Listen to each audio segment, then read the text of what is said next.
Peter had themselves a weekend last weekend, man. There was so much going on in Baton Rouge. Well, B, I know me and you, we see eye to eye on a lot of this stuff, man. Because you're an animal lover.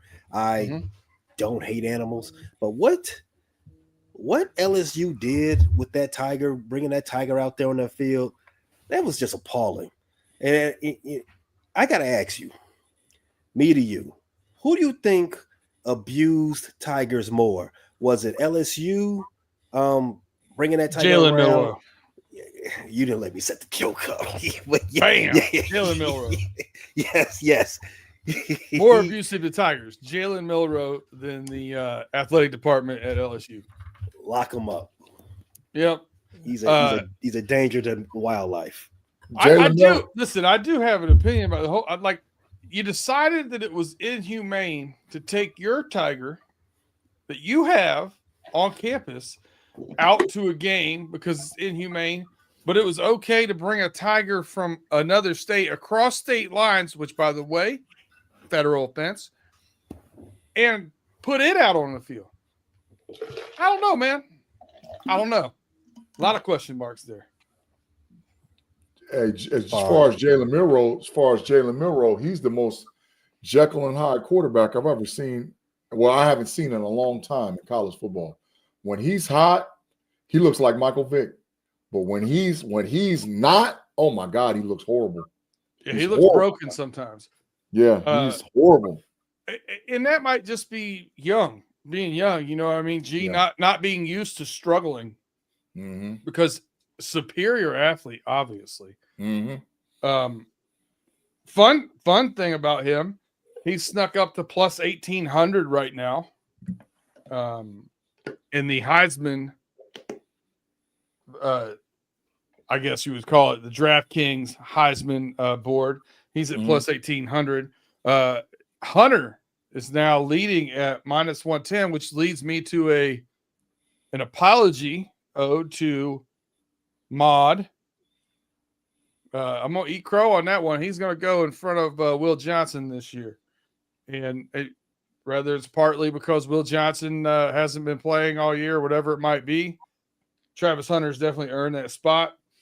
We got Dylan Gabriel next at plus 360. After that, plus 450, we got Ashton Genty. We have Cam Ward at plus 700. Curtis Rourke, quarterback, Indiana at plus 1,500. Jalen Milroe after him. Jackson Dart plus 2,000. And teammate of the leader in the pack house, Shador Sanders at plus 4,000. Hey, where do you find the best value in betting on that particular bet? Man, B, when we talk about value, you always want to see, man, who is the long shot, who's the shot in the dark that you could think that can actually has a good opportunity to go ahead and get this cash, right? And before last weekend, I'd have said Cam Ward. You know, he not only was his team undefeated, but he has that moment week in and week out where he has to pull his crappy, overrated team out of the and snatch that W. That's because they play in the ACC. Yeah, and so that's what you mean. That is now that opportunity for him to get that value out of that. Plus, what did you say, 700? Yes, sir. I think that is kind of whizzled away. For now, I would say the best bet of getting some good money out of that is probably you said Travis Hunter's number one, right? Who was number two again? With a bullet. Dylan Gabriel, quarterback, Oregon. Yeah. I can see him. Reason he's number one team in Oregon. What he does in the Big Ten championship game, that's going to be very important. Very important. Travis Hunter, he's got the panache, right? He's playing for Colorado. He's playing for Dion. They're bowl eligible. Shout out to them. They made me like a fool. I said they won't be bowl eligible this year. Yeah. Right now, they could stick it to the playoffs. You're year off, G. You said they was going to be in the playoffs last year. You're a year off. Yeah. I'm gonna tell you got a shot though, and it's all based on a game that they don't control. Jackson Dart. If Tennessee, if Georgia beats Tennessee, Miss Ole Miss has a clear path to the SEC championship game. All they got to do is win out. And if he blows up in that SEC championship game, depending on who they get, it could be Texas A&M. I doubt if it's Georgia, but it even could be Bama. And if he blows up, yeah, Jackson Dart could win that bad, baby. He could walk away with that trophy. Yeah, big win against Georgia last week. Numbers look great, and he's got a couple of upcoming matchups that could be padding those numbers. He's got Florida, followed by Mississippi State. Facts. I mean, he could put some big numbers up in that last one. I like that as a flyer too, G. I mean, you're talking about, plus 2,000. That's a pretty good ROI. Yeah. Plus, I think I don't want to go too far away from this. Dylan Gabriel plus 380. Plus 360. I mean, that's pretty good value still, and it's not too far out there that you feel like you're throwing your money away. Also, just like putting your money on Mike Tyson tonight, who's plus 180. Tate in the back. My long shot is Ashton Genty. Plus 450. I like him. I got a question about him. Tate. Oh, I want to follow this up, Tate. Where do you think he goes in the draft? First running back off the board. You think? Top 15 pick. Oh, I ain't say that. That's too much dip on your chip. Big G always got to be a little hotter than you, bro. You know that. You know that. There's this conversation that we got going around on the FCSF. For the uninitiated, that's the Frustrated Chicago Sports Fan podcast /channel. We've been having this conversation all week about generational players. Is Ashton Genty a generational running back?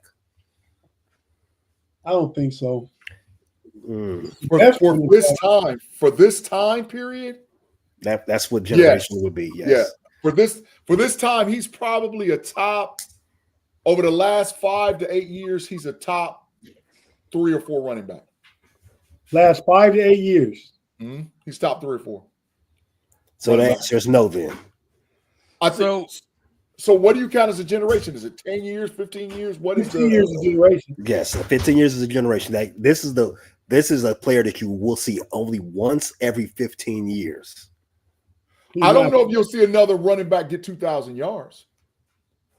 I don't know if you'll see that. That's because the game changed. But as far as being a game changer, I mean, it's been guys that's better than him. Saquon Barkley was in the past 7 years? Yeah, but Ashton, I think where we don't give him the credit is because where he plays. If he was doing this on a stage in the Big Ten or the SEC, we would be all in as far as him being a generational type guy. I don't know if I agree with that. He's not better than Jonathan Taylor, Saquon Barkley. I mean, is he better than Blake Ford? He might. Oh, yeah, absolutely. He might be better. He might be better than Jonathan Taylor. Saquon is the only guy I'd be like, I don't know. But I have to see it. I have to see him in the NFL. I have to see what he looks like in the NFL. But for on the college level, absolutely, he's going to break Barry Sanders' record, 2,000 yards. I mean, come on, you don't get that. That doesn't happen. All right. In 2019, Chuba Hubbard, had 2,094. 2018, Jonathan Taylor had 2,194. 2017, Rashad Penny had 2,248. 2016, Donnell Pumphrey had 2,133. 2015, Derrick Henry had 2,219. 2014, Melvin Gordon had 2,587. 2013, Andre Williams had 2,177. I mean, is that total yards or is that rushing? No, yards? That's rushing yards. So what you're saying, B, is that I'm saying in the last 25 years, more often than not, the rushing leader has had over 2,000 yards. Right. So I want to know what Barry Sanders had then. I mean, that Melvin Gordon seemed like a lot to me. All right, let's go back to Barry Sanders had 2,628. Okay, so Melvin Gordon was pushing it. He ain't getting that, Big G. Now I think they'll the- fall down to the- 1,700, 1,800 on off years. Brees Hall in the COVID year had 1,572, but that was COVID and there was shorter games. when we talk about generational players, it's not necessarily drilled down into numbers what they do, right? It's a confluence of their body's type, their body structure, their skill, and obviously what they put on wax, right? Mhm. So I agree with everyone, not you, G, because you disagree. I agree with everyone that I don't think with Ashton Genty, what he's doing makes him a generational player. It just, pretty much pretty good for what he does. I think he got an opportunity at the Heisman because he goes to this small school and he could get them through to the playoffs. Yeah. So when I look back through the past 15 years and think about any of these guys leading the league in rushing in the NCAA, the only person I would put the generational tag on, because he's different than anything I've seen, is Derrick Henry. 250 pounds, big time running back. This is a big beast that can fly. Hey. Claude Bishop's got a super chat. Yeah, I can't pull. I try to pull it up and it won't. He said, Tate and Big G, do you like the national media finally hyping up the Steelers? I still hear people not hyping them up. That's why the disrespect came in. I can't stand old Dan Orlovsky. He was talking about the Steelers. He don't see them being contenders. Yeah, let's be honest though. For the Steelers' mentality and the way they play ball, being disrespected is not a bad thing in Steelers world. Yeah, it's not. You play with a little edge of violence and aggression, so a little disrespect kind of helps that a little bit sometimes. I think that the hype now that they're trying to jump on the bandwagon, and the main person I've seen do it is Colin Cowherd. All of a sudden, he's a believer now. He didn't think he dogged Tomlin out and all what else. I mean, it's their job to hype up what's doing well, but I still think that there's a level of disrespect that's in the undertone with a lot of those national media guys about how they come across with the Steelers. And I don't think that the Steelers will get that respect until after they beat Baltimore handily, either beat Philadelphia and or Kansas City, and either win first place in the division. Win 2 out of 3 of them games. Well, we talked about last week that you're getting ready to get into the teeth of your schedule. You know what I mean? It's going to be the litmus test is this weekend, right? Facts.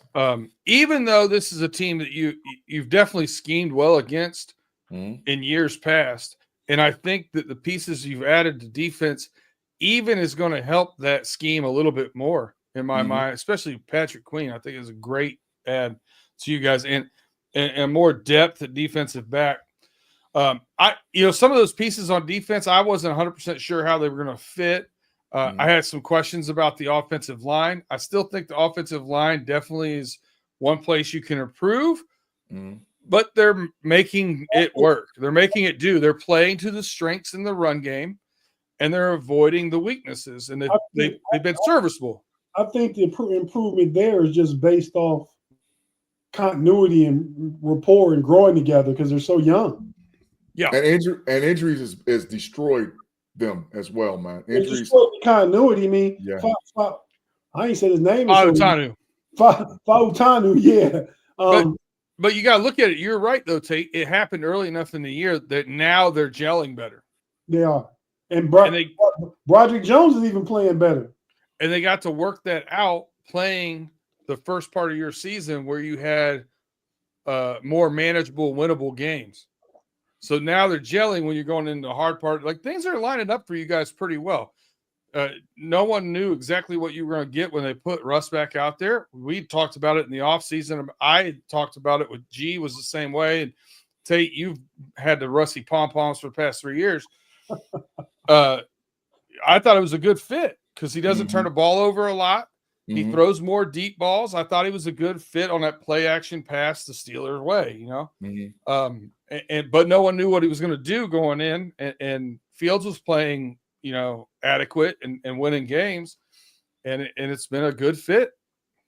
Broderick Jones played his best game he played all year last week against the Commanders. He did.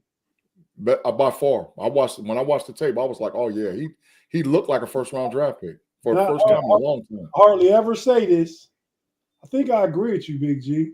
I think the Steelers could move Fautanu to guard to replace Siamalu. Mm-hmm. He'd be a big guard, man. He'd be a mauler. Yeah, that's what you he's athletic.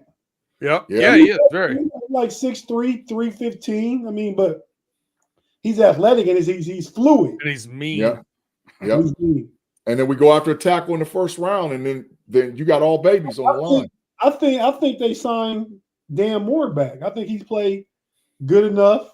Maybe not the best, but good enough to be a starter. You let those guys gel. The only thing about the Dan Moore deal is, can you afford Najee if you do that? I don't think Dan Moore going to break the bank, though. But he's going to cost. He's going to cost. Well, and you got to pay Justin, too. Amarius Mims, talking about tackles in Cincinnati, has looked like in the same game, in the same drive, he's looked like an all-pro and an absolute rookie. G, you know the guy. He got caught looking back at the ball. Woo! I thought he got Joe Burrow killed. Yeah. But other times, his athleticism and power shows off on tape, jumps off the tape.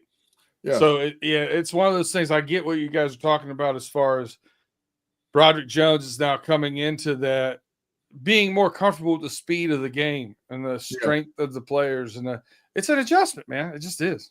Some of his injury had to do with that too. I think he's starting to heal up a little bit. All right, Pay, Claude Bishop's second part of his super chat was directed towards you. He says, Pay, do you think that Jamar Chase is the best wide receiver in the league? Who do you think is? Justin Jefferson. I got it's tight. That's 1A and 1B, and I won't say who's A and who's B. Yeah, I agree. I would agree with that, Tate. I think they're both right there. I will. Justin Jefferson. It's not Rome Odunze? No.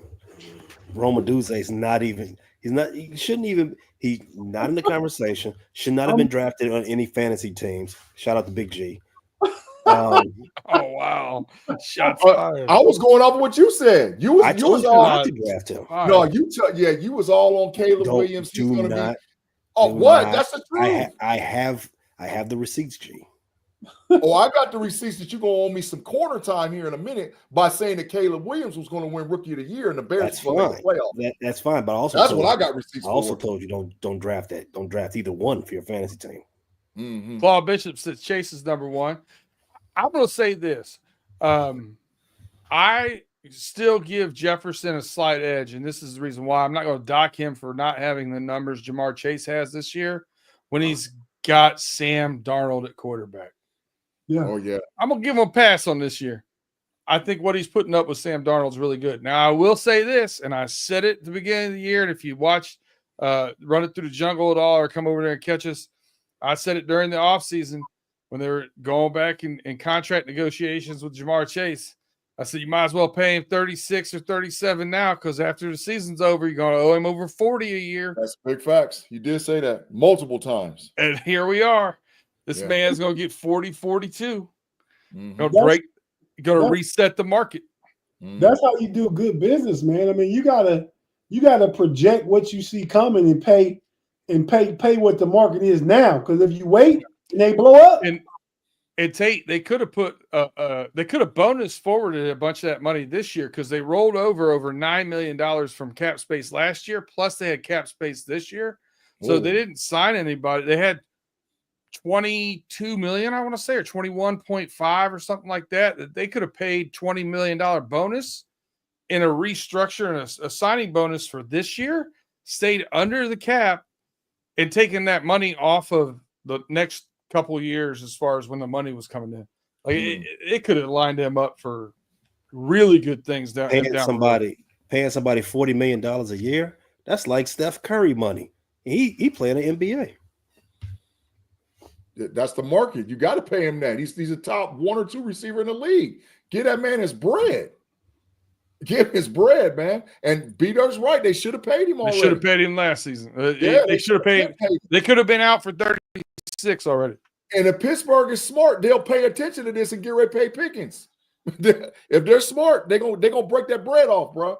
Because his value is going to be too much. You're coming moving forward. It's going to cost too much to keep him. All right, we got to take our first break. It's that time. And then we'll come back and we'll do our NFL picks. And then we'll get into some NBA talk. I do want to let everybody know that I am stopping all the madness here of the repeat stuff. I was told that we talked about the Heisman from our executive producer last week, but we did not, in fact, talk about Heisman. He wanted to talk about the Cavaliers, which we spent 4.5 minutes because I watched the tape before we came on. We spent 4.5 minutes talking about the Cavs last week. And if you replay it and watch it as I do, you can watch me dang near doze off. So all that said, we'll be back. We'll do our pick'ems, and then we'll get into some more NBA stuff. But we'll be right back after a word from our sponsors.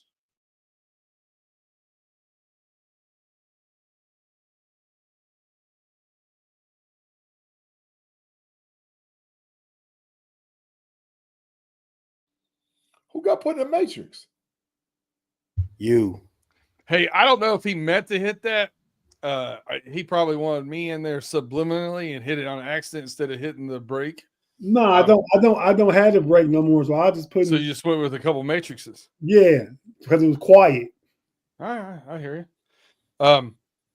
Hey, you guys, Big G, hit those algorithms. If you're on here, please like, please subscribe, give us that thumbs up.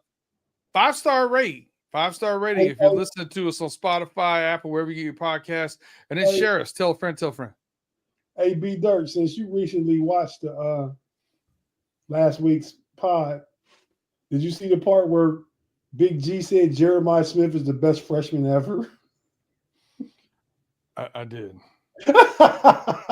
Hey, he also, any of you guys that follow G on social media, by the way, good follow. He just as hot take-wise on social media as he is on here. And he did point out Ohio State, best wide receiver room in the country. I did not argue that point with him. All I said to him was, and they're going to cost you some quarter time. Why is that? What was the bet? You said Jeremiah Smith's going to get first team All-American.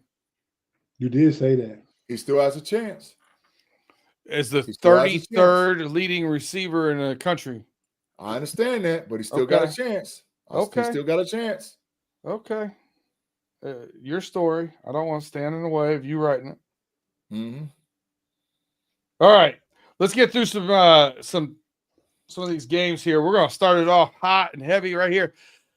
Tate, you got the Ravens at the Steelers. The Steelers plus 3.5 over under 48.5. You got the Ravens? Ravens favored by 3.5. Yes, sir. Tomlin is underdog. Yes, sir. Pittsburgh playing at home. That's right. This is Russ's biggest game to prove himself. If he hasn't already, but this is the best team he's played. So I'm gonna do my Lee Corso. For those of you listening, that is a Pittsburgh Steelers hat he's got on. And I don't care what you guys say. It was yellow. All right, Pay, you've got the Jags plus 13.5 at those Lions over under 47. Other than the over, what do you like in this game? I like Detroit, even without Sam Laporta, to cover that huge spread because they, unlike the defending champions, Detroit covers. No Trevor Lawrence, easy money. Give me the Lions. You got Mac Jones and a porous defense at best on the Jaguars right now. Sounds like good money. So what you said 13.5? That's right. Okay. Big G, you got the Packers at the Bears. The Bears are getting 5.5 over under 40.5. Man, this ain't even to talk about. Give me the Packers that handle their business, bro. Who's playing running back for the Packers? Is Jacobs been ruled out? I think he had appendicitis, didn't he? I'm not sure. That was their other running back. Yeah, I don't know. Was it? Okay. I know Josh Jacobs was questionable, but I think the Packers. Look at you not jumping out on the injury reports no more. Look at you, G. Yeah, I think he was questionable. Like 3 hours ago when I was checking all these injury reports across here, about 3 hours ago, he was questionable. But the Packers gonna mop the Packers gonna mop the Bears. B-Dirt, they're gonna mop them. It's over. So you taking the Packers minus the 5.5? Yeah, go ahead. They're gonna mop the Bears. They're gonna mop them. And Pay know it. He know they about to get mopped. I wasn't asked for my opinion. Okay. All right, I got the Vikings at the Titans. The Titans are +6, over under 39.5. Man, this is one of those games where I expect both quarterbacks to make some really bad decisions. It's going to remind me of college a lot. Do I think the Vikings can pull it off by a tutty? Well, they didn't even score a touchdown last week, did they? No, all field goals, 12 of them. 12 points total. But there was turnovers everywhere, B-Dirt, last week. In Nashville. Yeah, you know what? I'm going to take the Vikings. That's fair. All right. B-Dirt, you still got the Lions defense in fantasy? Oh, man. I got to be honest with you. I have no idea. I have – defenses are disposable to me. Yeah. You can so I have no idea. I can tell you this. I changed 2 defenses out of my 4 leagues this week. So I don't know. The Raiders are +7 at the Dolphins. Tate, you got this game over under 44. Raiders getting 7 at the Dolphins. I'm taking the Raiders with the 7. You don't think the Miami nightlife's going to get to them, huh? Oh, they're playing in Miami. I still got the Raiders keeping that within 7. All right. And give me if I was betting it, give me the under. All right. Pay, you got the Rams at the Patriots. The Patriots are getting 4.5 points, over under 43.5. Rams at Pats. What was the line? Patriots getting 4.5. I'm actually going to take the Patriots to cover. That's a good bet. See how they whooped your squad last week. Ain't got nothing to do with that. Claude Bishop. While we're talking to Pay, Claude Bishop has a. I'd like to give him a freebie here and post his last comment. He said the Bears are going to keep it close. Packers 63, Bears 13. Here, beat down. Go right over there to your corner and stay in the matrix. That's where you belong. Big G keep letting him out. Hey, gotta let him out sometime, man. Gotta give him some air. Big G. It's funny that he said they're gonna keep it close. Listen, I apologize to you right off rip for this game. I do these randomly. I just put the names in as we go around the initials in as we go around here. But you will get retribution later in the picks. But this one, you got the Browns at the Saints. The Saints are +1, over under 44. Sorry, bud. Oh my God. Who's gonna win this? Give me the Browns, man. So the Browns lose the Shador sweepstakes, but win the game. Yeah, give me the Browns. I think, like I said, no Olave, Marshawn Lattimore's out of there. Nah, give me the Browns. All right, I got the Colts +4 at the Jets, over under 43.5. Man, oh man, I don't know what to do with this. Anthony Richardson's starting again, B-Dirt. That's the reason why I'm going to take the Jets to cover this. I think, and just, I mean, it's your pick, B-Dirt, but I think the Colts running game is going to come back to life with Richardson back there and Jonathan Taylor back there together. Maybe for only well, I need that. I got Jonathan Taylor in one of my fantasy leagues, so it's good. Tate, Seahawks +6.5 at the 49ers, over under 48. Good game here. I like this game. I'm taking the Seahawks against 6. 6.5. Give me the 6.5, man. They not the San Francisco not doing nothing special. Is DK playing? Is DK playing? Yes, DK is playing. Oh yeah, that makes sense. I know that because I have him on 2 of my teams.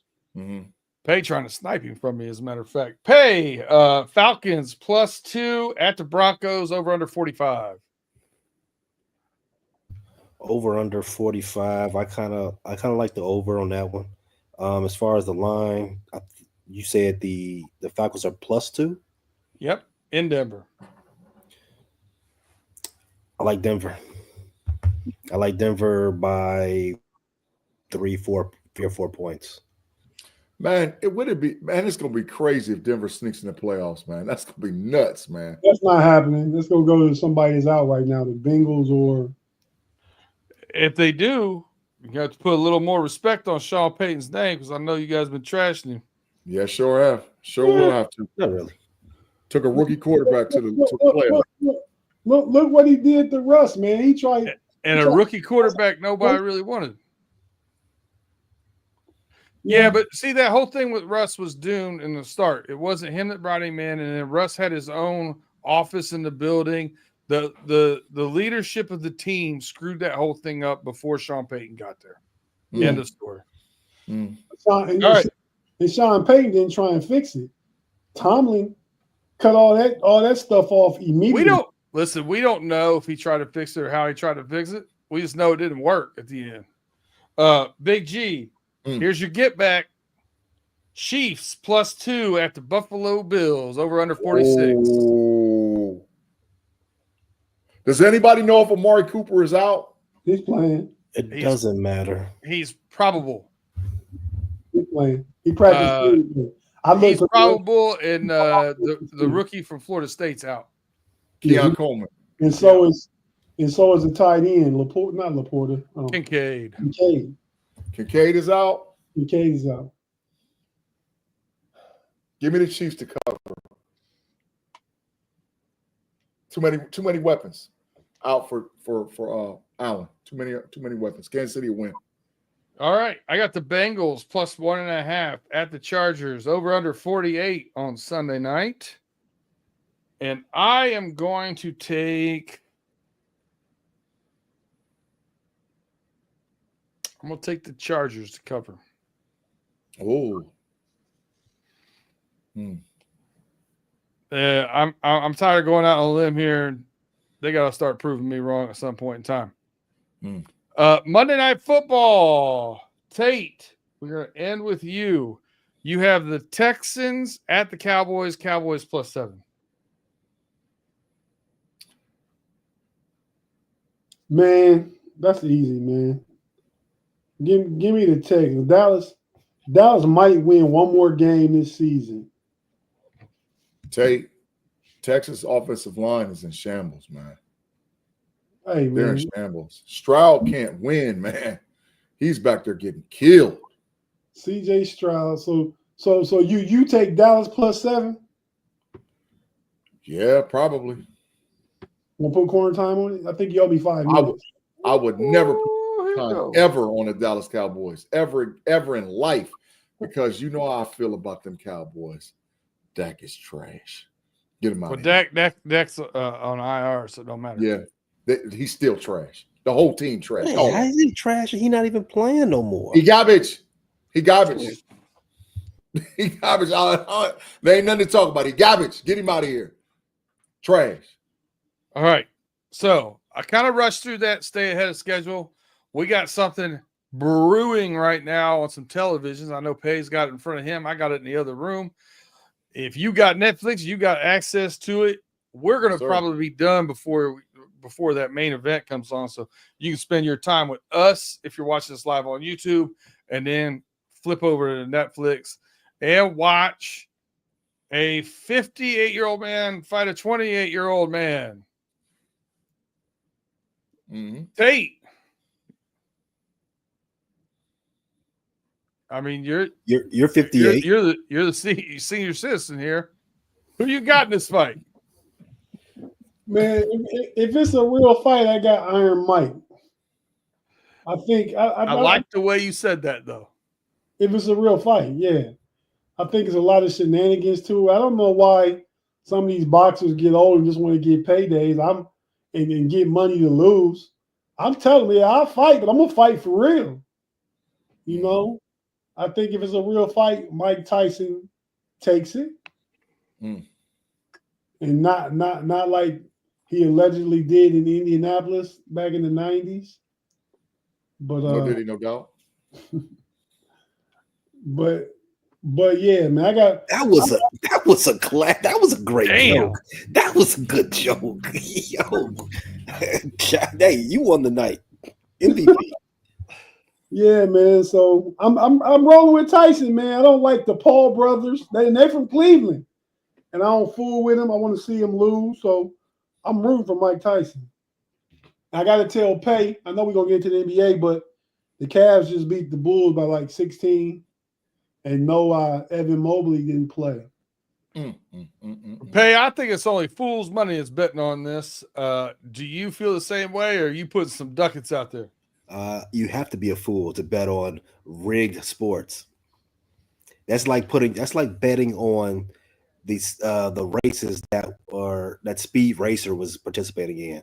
You know the Mach 5 is winning. Why would you put your money anywhere else? What are you doing?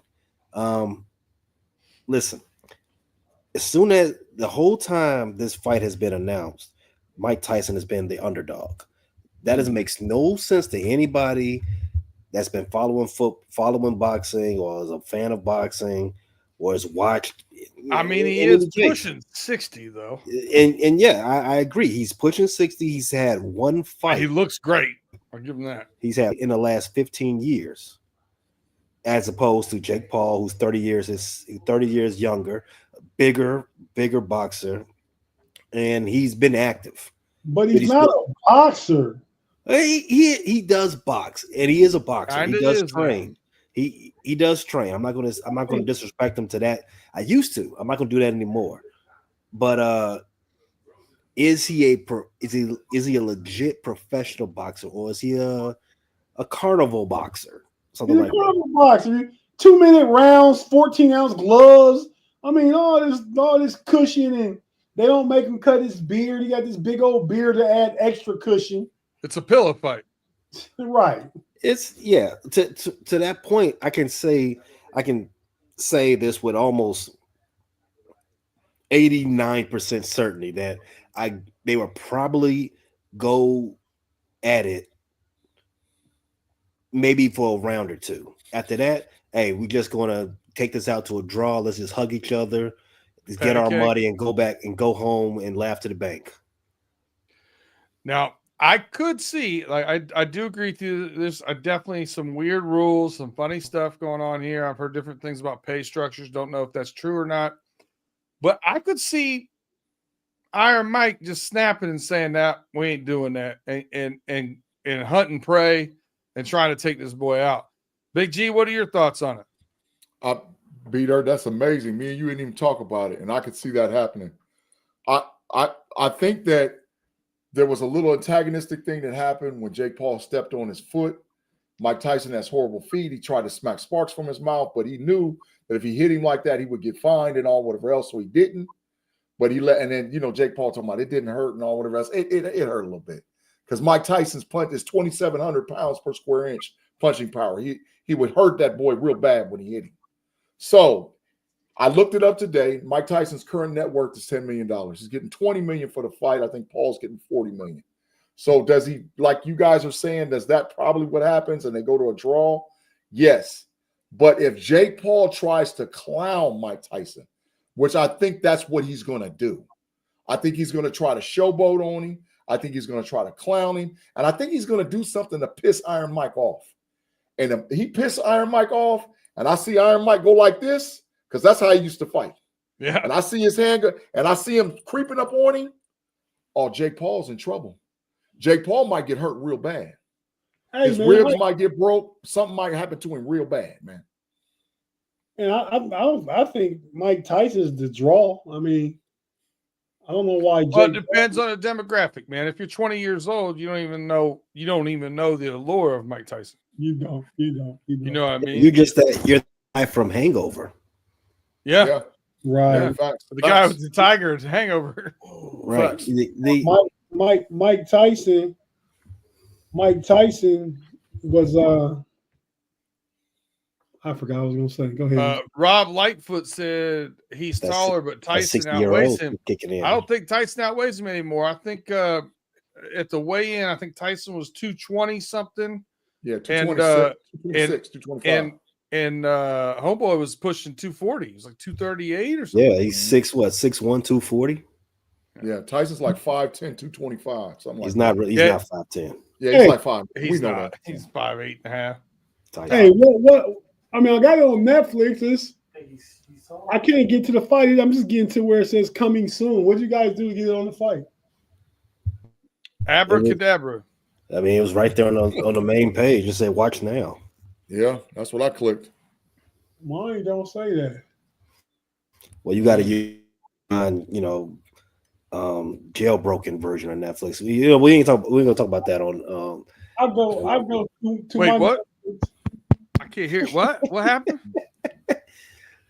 But Sorry, we're cutting out. The thing here, G, like, yeah, we all remember Tyson doing the peekaboo and all the other throwing off those massive uppercuts. But at 60 years old, man, we all know his speed ain't what it used to be anymore. Maybe if he can land a punch, he can probably put some force behind it, but he definitely can't throw it at the same velocity and ferocity that he used to. Hey, I don't know. You see him training? I saw him training. I saw that boy training. Not for as long. Man, we can all agree he's not going to do it as fast for as long. All I'll tell you is if he, chases him around the ring and dances with him and allows himself to be held, like, tied up and whatever, no diddy, then that's going to be a situation where immediately in the first round, we're going to know this ain't what we wanted to tune into. Yeah. If Mike Tyson dances around with him instead of just stalking him down and pushing him against the ropes. He did that. That's what I was going to say. He did that with Roy Jones Jr. because Roy is a boy. He wouldn't hit Roy in the face. No, and Roy still talked about how he felt like he was getting hit with a sledgehammer. Right. All right. We're going to take one more break, hear from our sponsors. When we come back, we're going to talk about real sports that probably aren't rigged. I won't say 100%, but we'll go to 98 percentile. 92. All right. Fair enough. It is the NBA. We'll be right back after these messages.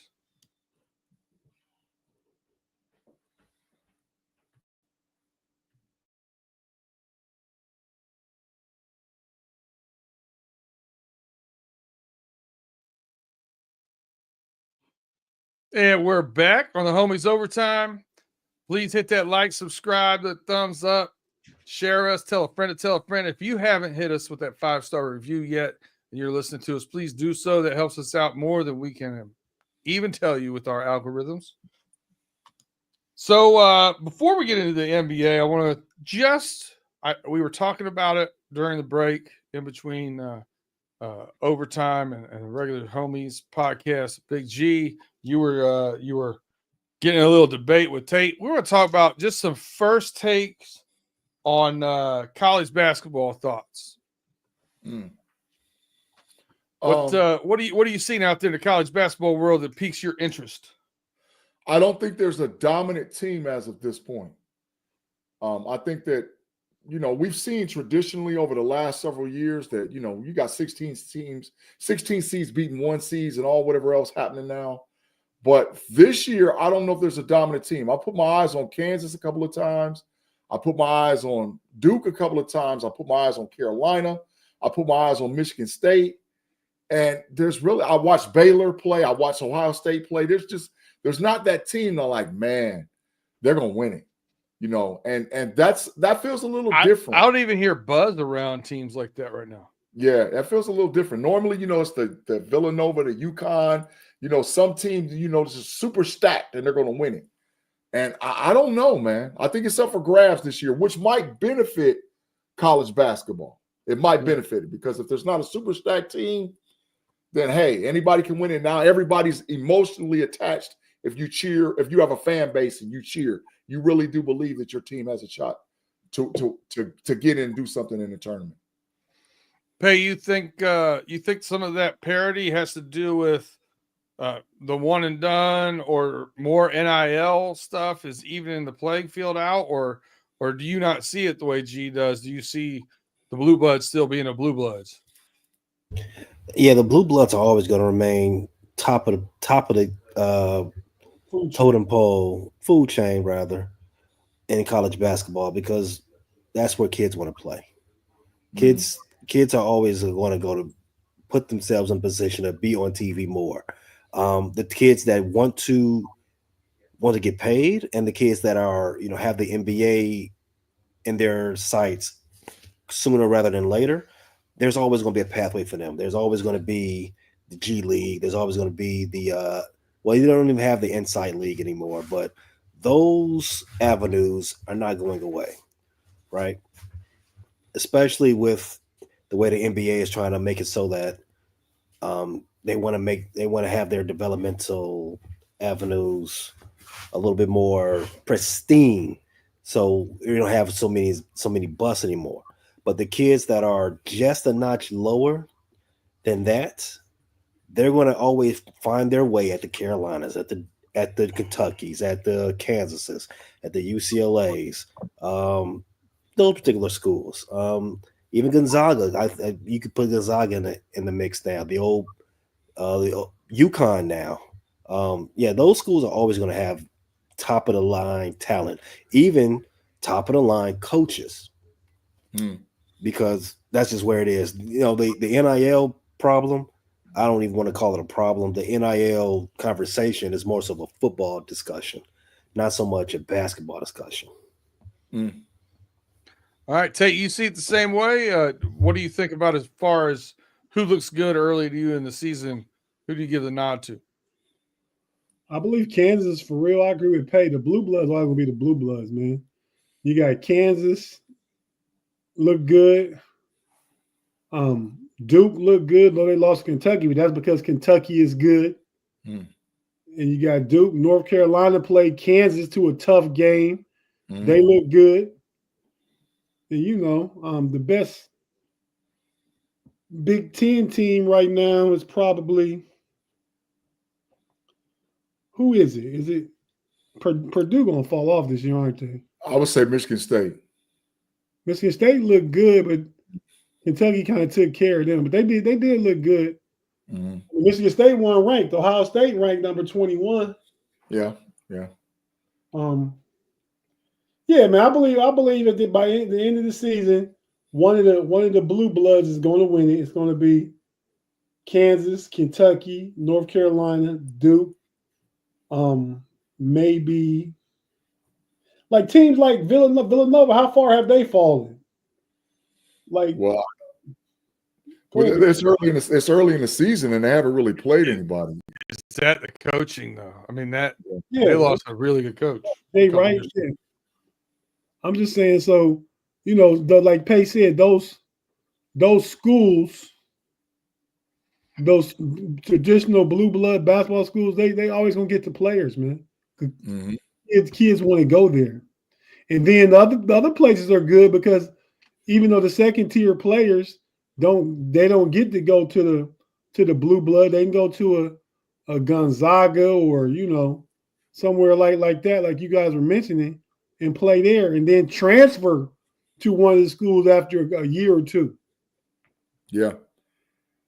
I'll tell you who's actually good this year is Creighton. I watched them play, man. Creighton has got a good basketball team, man. I'm not saying that they're going to win the tournament, but I think they really have a good basketball team. They've had good basketball teams in the past, too. Yeah. Coach McDermott. All right. A little too early for me to tell. I agree. Nothing has popped off of the TV at me that I've seen so far. So it'll be interesting to see how these teams come together and gel. It's early in the season and a lot of new teammates. So looking forward to watching the rest of it. But man, March Madness is special. So I'm looking forward to getting ramped up into the conference and into those important games going into March Madness. March Madness is probably the second or third best sporting events. You got the Super Bowl, Yeah. And I could go March Madness or NBA playoffs for me. But Oh, you that's all a March clowned me Madness. when I said the first weekend of March Madness is my top 3 holiday of the year. Remember we did holiday top 5s. You all said, Yep. that's not a good holiday. Well, And you know what? It you was threw us G. through a loop. You threw us through a loop. It was a holiday. It's a holiday. But I normally do end up somewhere for the last year I was in Vegas for the first weekend of it. So and this year maybe again. College football playoff I'm is there- going I'm College there football with playoffs 2 for me, and I'm March there with Madness you, B. 3. with the We 12 will be, team we will playoff. be there, G. Yeah, with the 12-team playoff, it's going to get ugly this year. The NFL done punked the NBA. They done took Christmas games and all whatever else. Big bang take little bang. So I don't know. I mean, I like the NBA playoffs and all whatever else, but I think college football makes the jump. All right, Pay. I want to start off NBA talks with you because once we get over to Because these I'm other the 2 best jokers, NBA once we person. get over to these other 2 jokers, we're going to have to listen to the Cavs talk.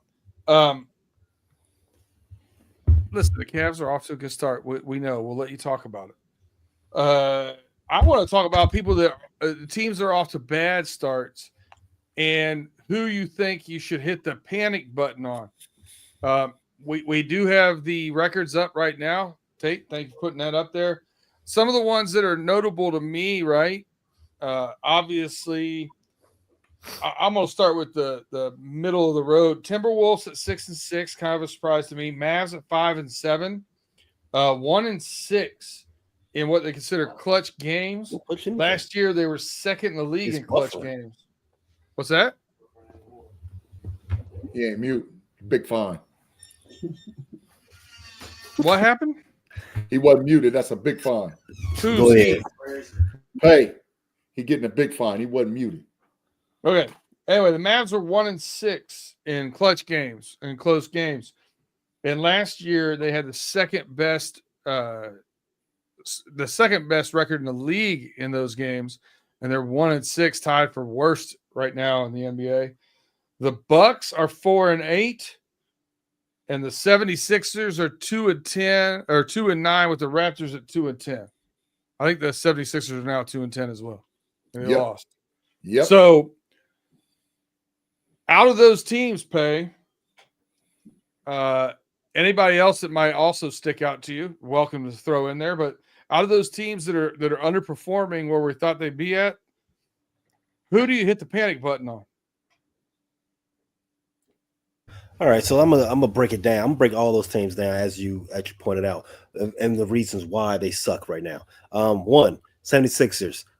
They're not healthy. Your championship pick. Go ahead. That's true. Facts. I could have sworn he said, again, 76ers not healthy. 2, Mavericks. They're not clutch right now. You saw how Luka didn't see ball in man. They teach you that in at 4th grade basketball. Got to see ball in man. He gave up a dunk with half a second left in the game. They're losing that game last night. Going to the Bucks. 2 words, Glenn Rivers. Who else? The Timberwolves. Yeah, they traded I'm not gonna say this much about Cat, but he was the better player in that trade, and they traded him away. They got Juju Randle. Juju Randle's up, and then he's down for 3 games. Up, down for 3 games. So it's going to be an adjustment period for that. Out of those 4 teams, who would I hit the panic button? And I'm only saying panic as in, they got to fix something now because this is going to snowball if they don't fix it. And not to say the season's in jeopardy, because it's not difficult for a good team to win 7 games in a row at some point in the season, and to do that multiple times throughout the season. So no one's season is in jeopardy. Just who needs to fix their issue before it snowballs into a season-long crisis? And the answer to that question is the Milwaukee Bucks. Glenn Rivers is not a good coach. Point blank, period. He's great to get you in the playoffs. If that's where you want to be, fine. Glenn Rivers can help you get there. But if you have aspirations of winning a championship, and I think that's what I think that's why you have Giannis and Dame on your roster for, then you're not getting where you need to get to. I think you need to cut bait with Mr. What's the record? I think they have what? 13 wins in his first 45 games there? That's inexcusable. Can't do that. We're paying you way too much. Get him out of town. Yeah, the Cavs have 13 wins in the last 13 games. Yeah. I'm going to throw it over to you, Tate. Tate, do you agree that that Doc Rivers should be sued for malpractice, or are you hitting a panic button on somebody else in the NBA?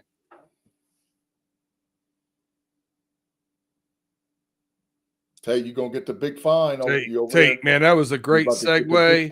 I got Doc Rivers, malpractice, and you just sat there and talked into a muted microphone. You guys don't know that. I seen it. I was gathering my thoughts. But no, man, I'm not worried about Milwaukee because they'll definitely finish in the even if they have to, they'll finish in the play-in and they'll get through that and they'll get to the playoffs. I'm not worried about them. Dame got to get back healthy. Chris Middleton hasn't played yet. So I think, and they're talking already about trading for some pieces. So I think Milwaukee's ownership, even though Glenn hasn't been that good of a coach yet, I think they'll get it turned around. They were 1-6 at one point, so they've won 3 out of 5, trending in the positive direction. I think it's the 76ers, man.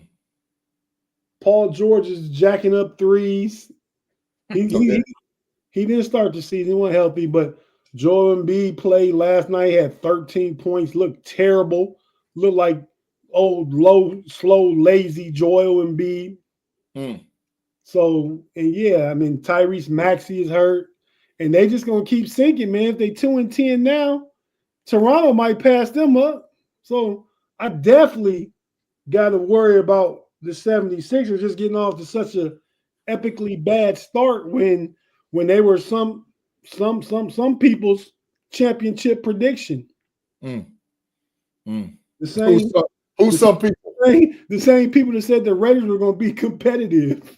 Hey, Big G, you might not have the worst takes, man. The same person that said the Chicago Bears was going to make the playoffs. Let's keep the list going. Same person that said that Caleb Williams was going to rookie of the year. Let's keep that list running.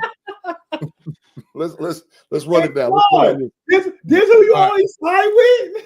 So before we kick it over here for your thoughts, Big G, I do want to hear Tate's comments here about Rob Lightfoot's last post where he says the Hornets are going to end the Cavs run Sunday at 6 p.m.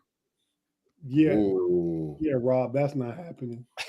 Ooh. We play. Is that corner time bet, Mr. Lightfoot?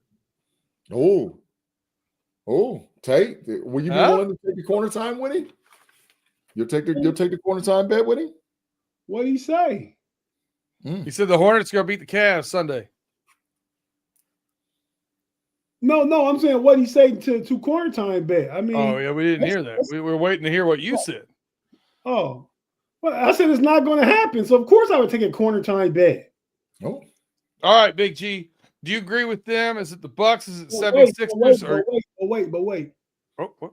They play Charlotte Sunday. That's 15-0. I'm counting it right now. Then they play Boston on Tuesday. That's a big game. And we'll see if they win that game. I don't know when the first loss might come. Wow. Okay. Wow. If you want more Cavs coverage, you can tune in to That's Rattler Cavalier. Big G, 76ers, Bucks, or other? Who you hitting a panic button on? I agree with what you guys were saying with Philadelphia. I agree with what you were saying with Milwaukee, but I got my eyes on the Dallas Mavericks, man. The Dallas Mavericks are 5-7 currently. There's no continuity in the way that they're playing. Remember, this was a team that made it last year to the NBA Finals. Everybody on the planet feels that, or a lot of people that I podcast with feels that Luka is the best player on the planet. And I'm like, man, I don't know. I don't know that anybody said that. We just say he was better than Shea. He's a I one-way never player. said that. I never said either one of those things. Big G. Yes, sir. I've been a Luka advocate for the past Facts. 2 years. I'm going to Facts. tell you right now, the first 12 games of the season, I think I got a French bulldog that could play defense as well as he has so far. That's facts, Peter. That's great facts. Absolutely. And they just don't show. I mean, maybe because they feel like we have a veteran team and we can mash the gas. Because I do agree with what Pay said, that an NBA franchise can put together 7 wins quick. Like based on scheduling and all whatever else, you could go on a 7-0, you could go on a 9 out of 10, 7-0. You could hit one of those streaks fast in the NBA. But I'm keeping my eye, and also the reason why I keep my eye on the Mavericks is because the West has some young teams that are getting better, like Houston, like San Antonio, and they're going to be pushing for playoff spots. And you don't want to mess around and be in the West and be on the outside looking in, even in the play-in spot at no time. You don't want to mess around. San Antonio lost tonight to the Lakers. Shout out to LeBron James, who had his 4th consecutive triple-double in a row, and it's the longest streak of his career at that age. Come on now. Goat City, Goat Cheese, LeBron James. Hey, Big G. Yeah, he's doing ridiculous stuff. Yes, sir. Perfect segue real quick. At what point does longevity play a factor into who the greatest basketball player of all time is? Because I'm watching LeBron James, year 22, ladies and gentlemen, just had back-to-back triple doubles. That's 3 straight triple doubles in a row for the people who can't count. Had 35, 14, and 12 on 13 to 22 shooting from the field versus the Memphis Grizzlies. He's out there playing like he's 22 years old and not 40 years old. I believe that he can play to 45 years old if he wants to. And earlier this year, he had a bad game and he told y'all he had a sinus infection and y'all did not believe him. I bet y'all believe him now. And I'm here to tell all my people who have been brainwashed, because believe it or not, we have been brainwashed by mainstream media, TV personalities, social media, into believing that Michael Jordan will never be touched as the greatest player of all time. It's so many changes in the world that we see every day. It's things that we say will never happen that happen now.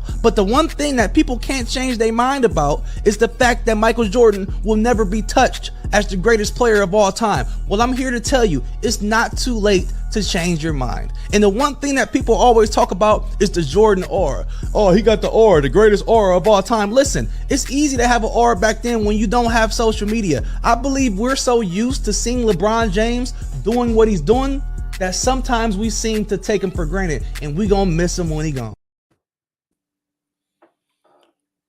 All 100. I don't know who that was. Sound like Relly Hall a little bit, but I'm not sure. No, that wasn't anybody I know. That was some kind You should give him a shout out. I don't know who he is. I just agreed with him. But he's got a good take. Right. Yeah, LeBron has been playing outstanding basketball, but like I said, those young teams, San Antonio, Houston, those young teams are coming alive, man. And you don't want to, if you're the Mavericks, you don't want to mess around. You need to start ramping it up now.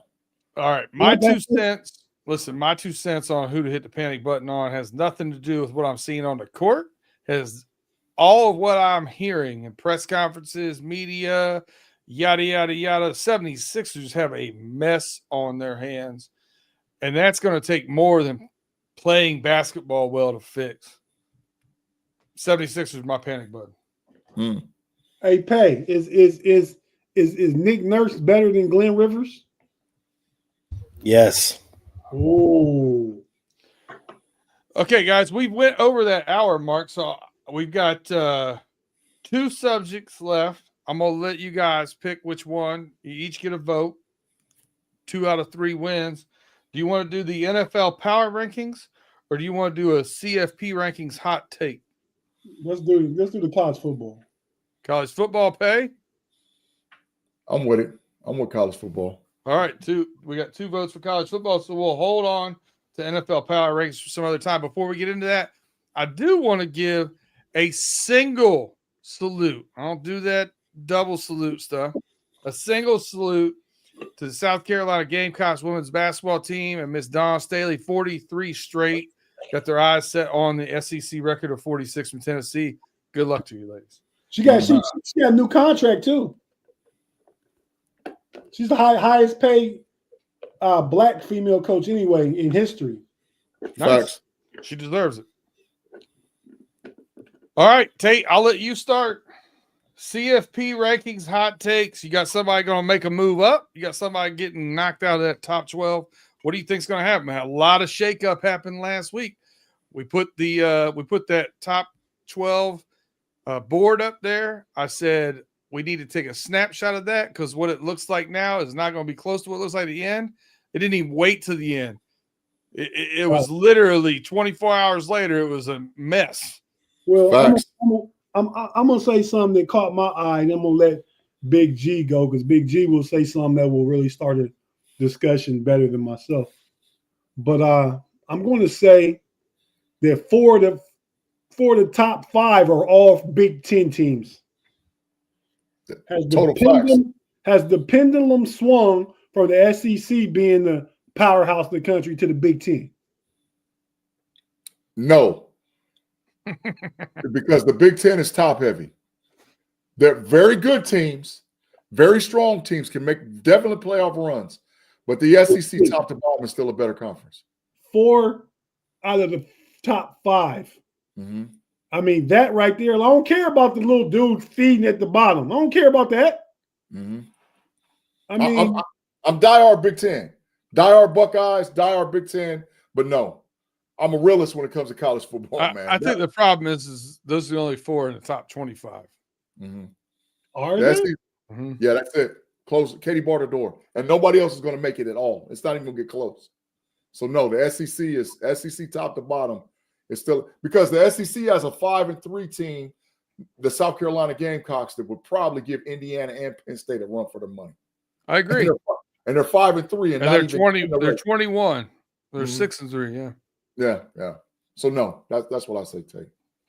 So we'll see when the playoffs start.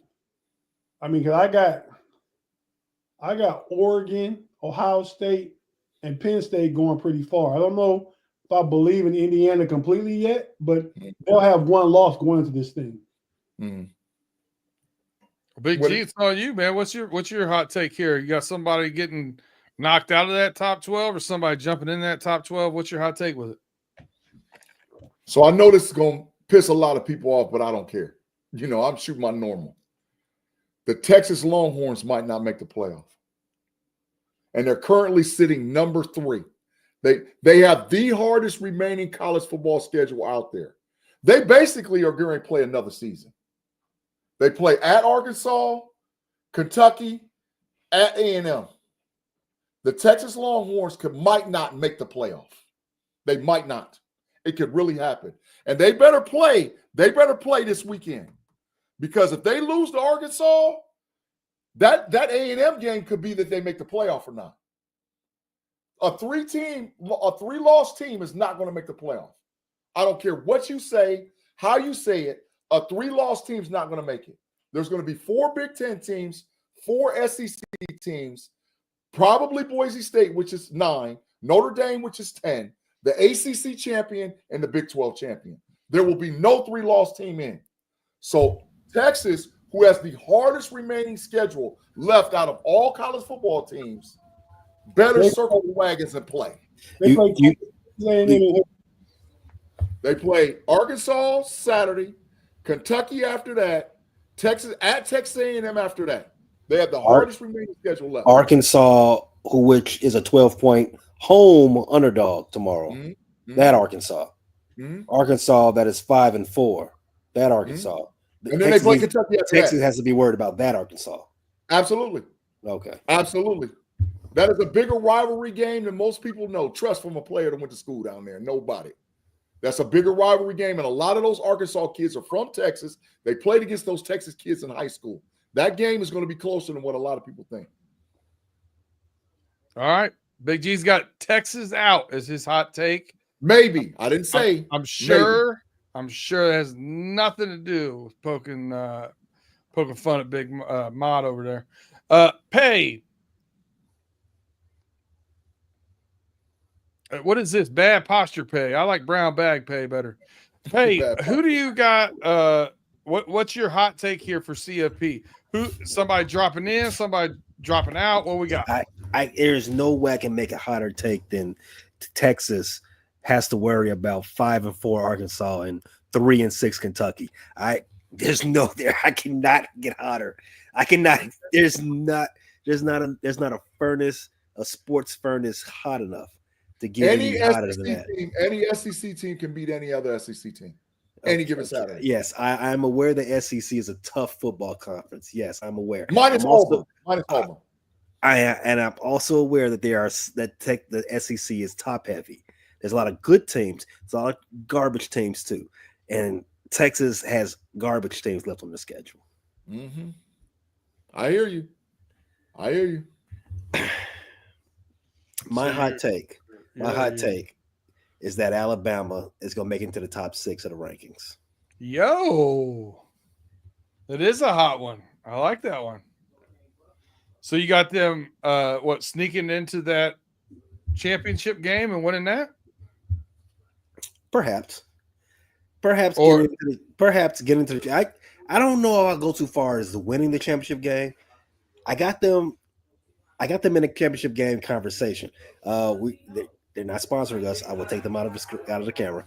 I got them in the conversation just to make sure that Alabama's not done with yet. The SEC still goes through Birmingham. Who's in Birmingham? Oh, Tuscaloosa. I'm sorry, I'm thinking of a wrong city. Yeah. All right. So go ahead. So Pay, I don't disagree with that, but I think Alabama needs some help, and the help would start if Georgia beats Tennessee, because Georgia's the one team that's not going to make it to the SEC championship game. They're not going. They would need total anarchy to make it, and I don't think that's going to happen. So if they can get help, Georgia could definitely help Bama by beating Tennessee. I am a big fan of total anarchy, though. What? The Georgia Tennessee game's in Georgia, though, right? Yes, it is. 7:30. Well, what needs to happen? What Georgia need to happen beat Tennessee. That's the biggest part of it. Georgia needs to beat Tennessee. Texas or Texas A&M need to lose a game before they play each other in the final game. Texas A&M already got 2 losses. They have 1 conference loss. Oh, okay. They lost to Notre Dame and they lost to LSU. Gotcha. No, they beat LSU. They lost to Notre Dame and South Carolina. They lost to South Carolina. So they only have 1 loss. That's what I commented on y'all Level Up podcast. I said that loss and the way they lost to South Carolina was disqualifying to me for Texas A&M. If they went out there in the SEC championship game, all they got to do is win out. Well, my take last week was that Ole Miss was going to win and get themselves back into the mix in the top 12, and they did. This one's going to take a little bit longer to come to fruition, and I don't think it should be a hot take, and this is what I think a lot of people are overlooking. Everybody fire up your black and gold Trans Ams, drive them down to Charlotte. SMU is going to win the ACC championship game and take home the title. Whoa. I wouldn't doubt it, though, B-Dirt. I wouldn't doubt it. Because Miami is so fraudulent. That's the deal. It's not so much about SMU. It's how fraudulent Miami really is. Kentucky lost to Florida. And Kentucky and Georgia lost to Auburn. Yeah, they lost their quarterback for those games. Their quarterback play. If the Florida quarterback don't get hurt in the second quarter, I think they take Georgia. Yeah. And Kentucky would have took Georgia. They lost their quarterback. Kentucky's just not getting their quarterback back. Kentucky's not a good team. Well, we'll see. They almost beat they should have beat Georgia. They had Georgia dead to rights, and gave it up. No. They had Georgia, but they've also lost 7 games. I'm including Texas. And they beat the hell out of South Carolina, too. Oh. Kentucky beat the hell out of South Carolina. They beat them bad. All right. Well, that wraps up my my big sheet of stuff over here. We'll save receipts for later. Does Texas play Kentucky at home or in Kentucky? At the crib. They play at the crib in Austin. Yes. Texas gonna win that.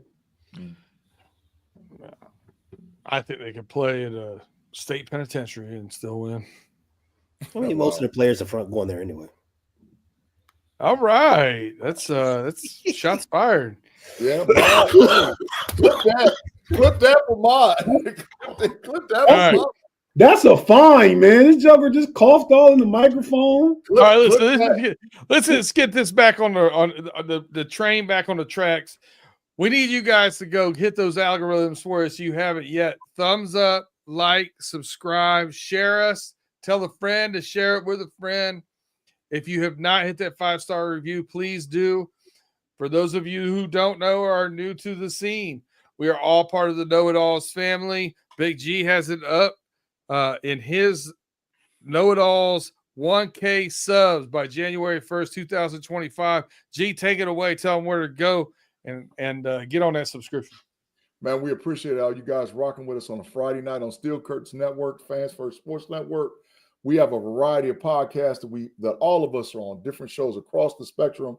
We appreciate you supporting all of those, including the Know It Alls podcast, which will be the next time you'll see me and Tate Boy fresh on Sunday at 6 p.m. with a review with Mod of the week of college football, the week in the NBA, the week in the NFL, and whatever other hot topics is out there. Make sure you swing and check out B Dirt and Payday on Pay Dirt. You check them out on the Frustrated Chicago Bears, Frustrated Chicago Sports Fan, the Running Through the Jungle. Watch, follow, subscribe. Make sure you watch the No Cap Recap with me, Pay, and Tate Boy Fresh on Monday night as we review all the Monday night football games. Check out Pump Your Brakes podcast on Wednesday with myself and Shannon White. And that's Rather Cavaliers, Cleveland Cavaliers podcast. All mentioned podcasts. And if I left anybody out, I didn't mean to do it. It's a lot of the things to remember. But you can catch every podcast live, most of them live on YouTube, on this particular channel with YouTube, or you can check them all on the audio platform, Google, Spotify, and or Apple. So we appreciate you guys rocking with us every week, and we'll see y'all for sure. Tate, your favorite podcasters, you got any last words? Yeah, man, check out the Central Showdown. It's a really fun show. Pay started it up. It's basketball show, the Central Division. Go Pistons. Yeah, Pistons there too. Yeah, man, we have fun. It's couple Detroit cats. Shout out to the homie June. And is it B? What's his name? Pay? B Foster. Pay is sometime he got people showing up. He don't always show up. He got people, but you know. And Pay, I got a Pacers dude too. So I'm actually going to include him in on Monday's show. We're gonna be hosting that on the Know It Alls channel, and so it's just a lot of fun. Monday nights at 8:00. You know, kind of doing or listen to audio or come back and watch on YouTube later. But it's really it's fun. It's good content as far as basketball go, but it's really fun. So I just want to get a plug that in. All right. Yeah, thanks for rocking with us, everybody. Pay, take us home. Send G to the Matrix and arrest Brett Favre. What happens first? Arrest Brett Favre or sending G to the Matrix? 2 for 1. There you go. You just get ready for the big corner time, buddy.